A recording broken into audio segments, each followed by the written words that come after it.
Pursuant to the Open Public Meetings Act, Chapter 231, Public Laws of 1975, this meeting notice was sent to the Asbury Park Press on October 12, 2021, and has been duly advertised in the Asbury Park Press issue of October 14, 2021. All municipal clerks of the townships, the boroughs within the Freehold Regional District have been duly notified, and the requirements of this posting has been met on October 12, 2021. Please join me for the Pledge of Allegiance. Allegiance to the flag of the United States of America, and to the republic for which it stands, one nation, under God, indivisible, with liberty and justice for all. Mr. Toscano, are there any changes to the executive agenda tonight? There are, Mr. Bruno. In addition to the items that are listed on the agenda, which was pre-printed in advance of the meeting, the board also discussed in exception number 7 the following matters. The matter under agency reference number 2002-33812, the matter under docket number A-600-20, and the matter under agency reference number 59-322. The board also discussed, for exception number 8, personnel issues. Is that all, Mr. Toscano? That's all. Thank you. May I have a motion to approve the minutes of March 10th, 2022, our regular board meeting? A second. Ms. Capello. And Mr. Parisi. Any discussion on this matter? Hearing no discussion, roll call, please. Mrs. Capello? Yes. Mrs. Higley? Yes. Mrs. Lambert? Yes. Mr. Messenger? Yes. Mrs. Finelli? Yes. Mrs. Bruno? Yes. Mr. Parisi? Yes. Mr. Bruno? Yes. Our communications are on file with the board secretary. Dr. Sampson, are you ready for your report? Sure thing, Mr. Bruno. Just a quick note, I want to recognize a young man in the audience, Antonio. Just give him a wave, if you don't mind. So, the board members may have asked Antonio and his dad come, pretty much every board meeting, and I was doing one of my monthly visits a couple weeks back in Marlboro, and you just pop in. I do a structured thing where I go into a certain number of classrooms, and I happen to be, I didn't know it at the time, but I was in Antonio's, a couple of his classes. He sent me a nice email afterwards just saying that he comes up, and so I put it together. I'm like, oh, that's the young man that comes to the board meeting. So I told him to say hello from now on and introduce himself to the board. So now you're a known entity, Antonio, okay? Thanks for coming, Antonio. A couple things just to highlight. News 12 did a really cool feature on the school district. I sent it to the board on our health professions pathway and our partnership, our growing partnership with Central State and the Applewood Assisted Living Facility, where we now have 12 students employed there. But Jim Murdoch from News 12 came down and spent about an hour with a number of our health profession students at Freehold High School. And if you remember, several years ago, the district was one of the few districts in the state that applied for and received a $500,000 grant from the Department of Ed to build career and technical ed programs. That original program was the health professions pathway that started at Freehold High School and a web design pathway that started at Freehold High School. We've now grown that to Manalapan High School and with plans to further expand it. And so when you're talking about putting students on a pathway toward a career who are interested in that, it's opened up some avenues across the district, and I think we've done a really exceptional job of growing that original grant and leveraging that at scale across the district. And News 12, it was some awesome press for the district to receive. So just putting that out. College fair we had here at Colts Neck High School earlier this week. It was great to be back in person. You know, that is a tremendous opportunity for our students and our parents and guardians to come talk to college reps firsthand. We had 125 representatives here from different post-secondary institutions from all across the country.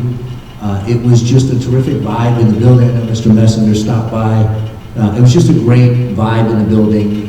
You saw how happy folks were to actually engage in face-to-face conversation. It wasn't a virtual tour of the university. It was actual human beings meeting with one another, talking to one another, and we were really excited to be able to bring that back to the Freehold Regional High School District. And again,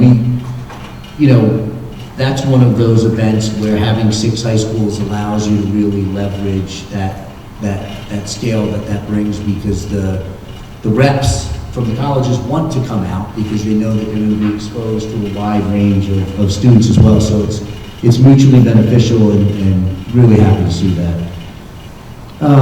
Want to recognize just a couple faculty members that received some really cool accolades. Jose Juanez from Manalapan was named the All-Shore Band Director of the Year. Those of you know Jose knows he does an awesome job, and that's a district honor. And Fran Stevenson from Howe High School was named the Monmouth County Counselor of the Year. So, you know, some nice recognition for some of the staff that in this district that work very, very hard to serve kids. Couple things that are in the news that we've really been following closely. You know, one of the things is there's a lot of press around changing start times to schools and what that looks like, and some proposed legislation around that. And did a spot on News 12 speaking about that. You know, it's an interesting premise, and the premise comes from a good place in saying that, hey, you know, teenagers should start 8:30 a.m. or later, right? And we're an interesting case study for that, because we have 3 schools that are known as late schools that start at 8:30, and 3 schools that are known as early schools that start at 7:30.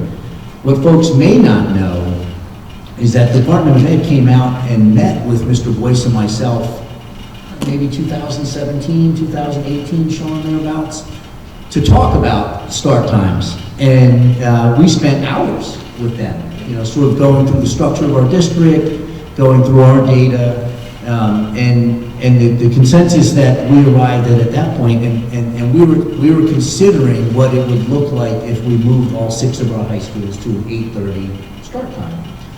And, you know, I'm going back probably about 4 years, because they were looking for the Freehold Regional High School District to potentially be a pilot district for some of this, right?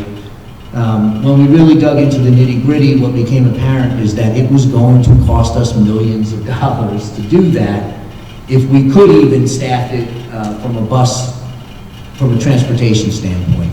And then we got into other wrinkles. You know, 3 of our athletic fields don't have lights. 2 of those are embedded in communities. We have to put lights. The other option would be to move 3 other high schools. We need at least 50 minutes or so between runs. So they would start at 9, 10 a.m. and go until after 4 o'clock, which creates a lot of childcare and athletics and the whole bit. The bottom line was it was a very nuanced process, and it was very district specific in many cases. And we shared that with the department, and then we were not selected to pilot that.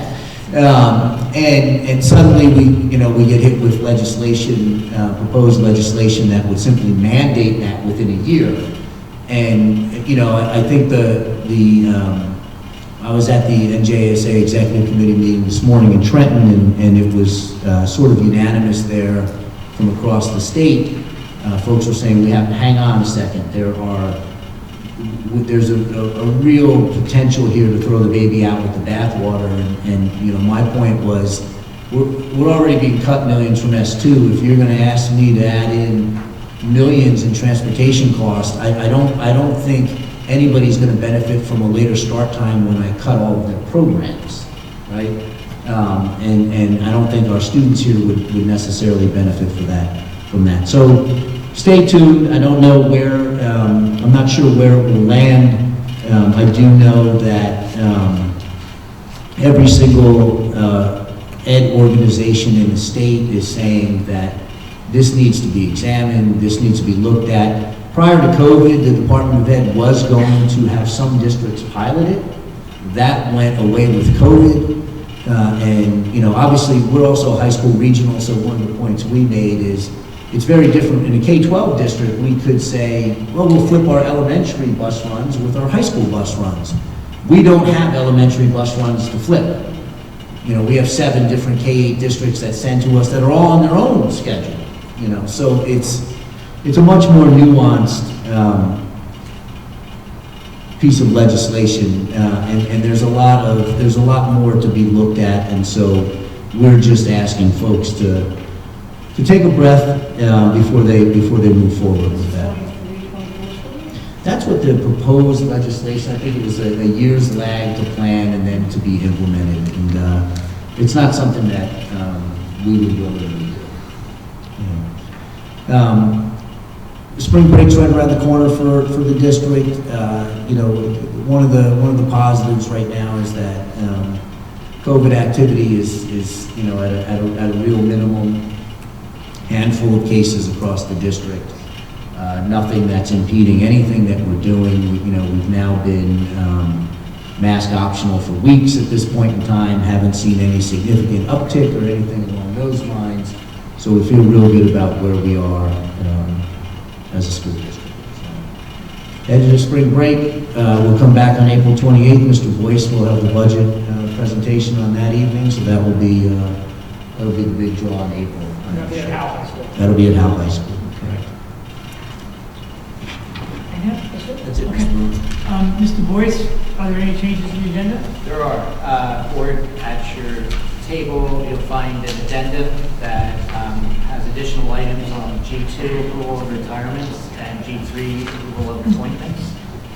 There's also a stack in the back room for the public. And in addition to that, there is one change to an agenda item, G7, approval of change of status for Sanjita Patel. It reads that the lunch duty proctor at Manalapan High School, that should read Marlboro High School. So with that change and the addendum, those are the only modifications to the agenda. Thank you so much.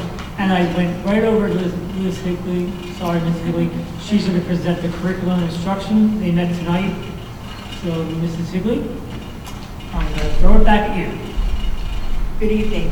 The curriculum committee met tonight. First of all, we talked about the enhanced implementation workshops. Curriculums are written, and the next year, teachers that are teaching that curriculum get together and talk about what are the rough spots, what are the good things about it. They share lesson plans, and it's an excellent way to make sure that the curriculums are being implemented in the way they were designed, and they were very successful. We also finished our first part of the state testing with the NJSLA that happened, and we're also going to be going in, the second part will be the NJSLA, which will be happening in May.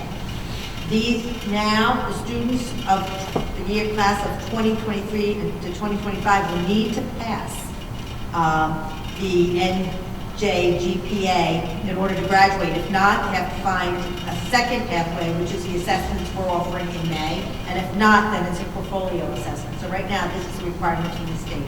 So these tests, it's very good. We said they had excellent participation of the students. The students seem to be taking and the staff the test very seriously, so we're looking forward to positive results. The magnet programs are all currently, the seats are all filled, so it's actually been very successful season in getting our students into our magnet program for next year. Also, the International Baccalaureate programs at Howe and Freehold Township are flourishing, and I have to say that one of my favorite programs that I've implemented at Freehold Township, and I'm just glad to see that that's continuing to have the support of the board and the district. Also, our CTE programs, as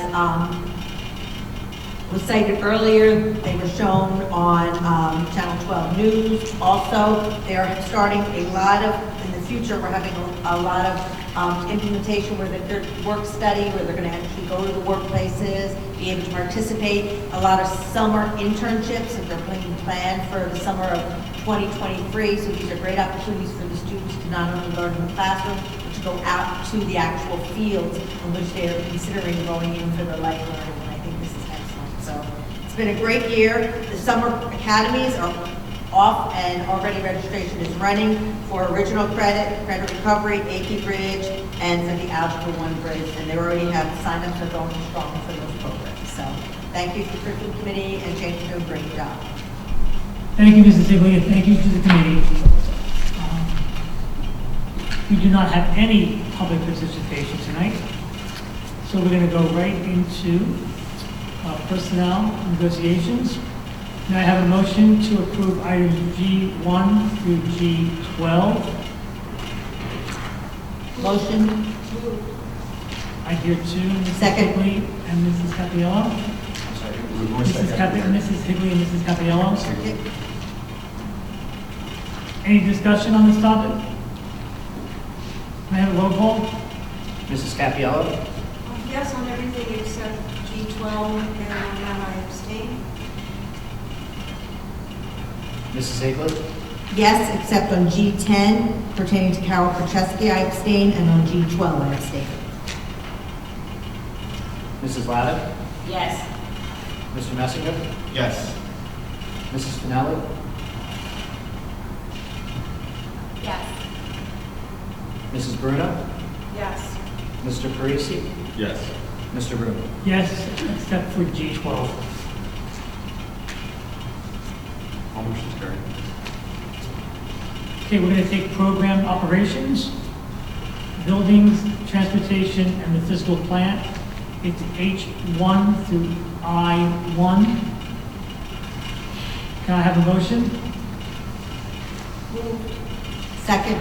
Mrs. Capiello and Mrs. Higley. Mrs. Higley is the second. Any discussion on this? Roll call, please. Mrs. Capiello? Yes. Mrs. Higley? Yes. Mrs. Lavin? Yes. Mr. Messinger? Yes. Mrs. Finelli? Yes. Mrs. Bruno? Yes. Mr. Parisi? Yes. Mr. Bruno? Yes. J and K, educational programs and administration. May I have a motion to approve J1 through K2? Motion? Mrs. Second. Capiello, second, I need a second. Second from Mark. Mr. Parisi, second. Any discussion? Roll call, please. Mrs. Capiello? Yes. Mrs. Higley? Yes, except I abstain, K1 to Sean Boyce and Liz Higley. Mrs. Lavin? Yes. Mr. Messinger? Yes. Mrs. Finelli? Yes. Mrs. Bruno? Yes. Mr. Parisi? Yes.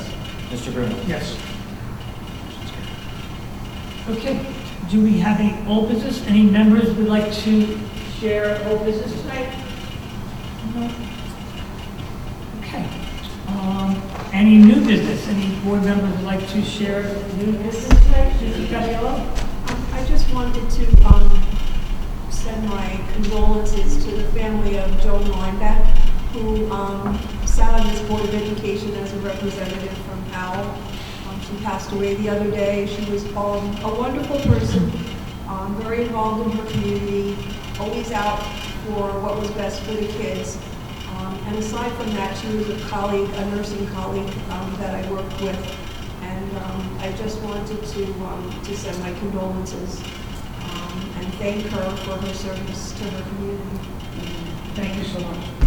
And it's ironic that we're here because she put a lot of input in Cold Snake High School when the Howell kids were directed here from North Howell, whatever. And she spent a lot of time here and supported every activities, of course, for the whole district, but she was very close with this building because of her children coming here. And we'll miss her. Thank you for sharing that. Thank you. Mr. Bruno, just real quickly, Yes. two things. First, I want to thank Mr. Al Miller from the president of the Howell Township Public School Board of Education for coming out tonight. Thank you. Second, I learned that our field service representative from the New Jersey School Board Association, Kathy Weinkoff, has retired and/or left her position with the school association and is no longer our field service representative. So Kathy, if you're out there and you watch this meeting, we want to thank you for your service to our school district and wish you the best. Thank you. Can I have a motion to adjourn tonight's meeting? Motion. God, they were so fast with that? I only heard one. Oh, wait. Ms. Higley? Ms. Higley and Mrs. Lappin. Thank you. All those in favor? Aye. Aye. Meeting's adjourned.